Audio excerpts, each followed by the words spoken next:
রোজ স্নান করবে, নাটক করবে স্নান করে। কি নাটক ছাড়া কিছু নেই। দেখ, মাথা মোচ, মাথা মোচ, তো যে মাথা মোচ, মাথা মোচ, এখানে মোচ, মাথা মোচ। হ্যাঁ, শাওয়ারে স্নান করবে, পাগলা শাওয়ারে স্নান করবে। ধরি, একটু ধরি।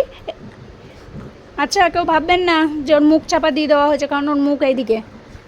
আবার কমেন্ট করবে, বাবা তোমরা অত্যাচার করো তোজোর উপর। হ্যাঁ বাবা, কি বলে, তোমরা অত্যাচার করো, ওকে ওর মতো থাকতে দাও, কেন ওর পিছনে এত লাগো? কিন্তু মানুষ এটা বোঝে না যে তোজোর সাথে খেলা না করলে না তোজোর ভালো লাগে, না তোজোর ফ্যামিলির ভালো লাগে।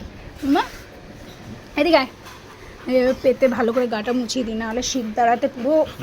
হ্যাঁ হ্যাঁ, বন মানুষের মতো লোম বানিয়েছিস শরীরে। কান টান সব মুছে দিয়েছি নে। কি আমার মুছে দিলে চলবে না নে। আও আও আও আও, আমার এদিকটা ভিজে গেছে, ওই দিকটা যা, ওই দিকটা যা। হ্যাঁ কেন, এটা দিয়ে মোছো, এটা দিয়ে। আচ্ছা, গলার নিচটা দেখি, গলার নিচে উত্তর লোমে ভর্তি। এদিকে দেখি বুকটা, বুকটা, বুকটা ঘোরা, বুকটা মুছে দিই, তারপরে তুমি একা একা। হ্যাঁ, আবার এটার উপরেও কামড়াচ্ছে। বুকটা মুছে দিই। পাকু, এটা পাকু বুড়ি, এটা পাকু বুলি, এটা পাকু বুলি, বলে এটা পাকু বুলি হয়েছিল, ছোট্ট ছোনা হয়েছিল। মামা তুমি কেমন করে কাঁদো?